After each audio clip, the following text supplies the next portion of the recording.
This is a JobCost.com video tutorial on how to enter a new employee or edit an existing employee. In the main cabinet, go to Payroll, click on Employee List. To create a new employee, select the blue Add button. To edit an existing employee, click on the employee name from the employee list. Notice the multicolored buttons along the top. Blue Add is to create a new employee. Purple Copy is to copy an existing employee's information to a new employee. Green Save is to save the information just entered. Green Save and Add is to save the new information just entered, close the current employee tab, and open a new employee tab. Yellow Undo lets you undo any recently entered information or changes prior to saving. Orange Delete deletes the employee record you are on. Blue Customize Form allows administrator to relabel any field on the screen. Blue Customize Tabs allows administrator to add, change, or reorder page tabs across the top of the screen. Red Save and Close saves all information entered and closes the current employee tab.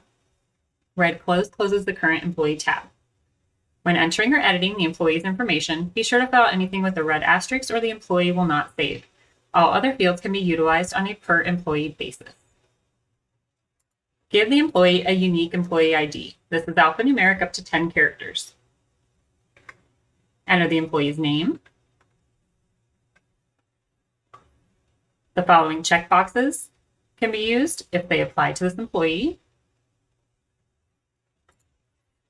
Enter the employee's address. Choose the marital status from the dropdown. Enter contact information. Email address will be the email address utilized to send direct deposit emails. Social Security number, date of birth. Enter the hire date of the employee. Select the following payroll taxes from the dropdowns.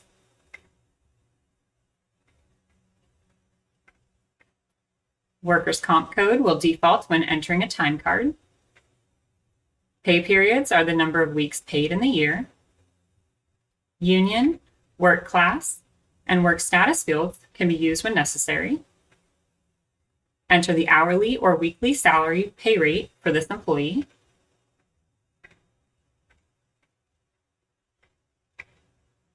Account is the default general ledger account for non-job time cards entered for this employee.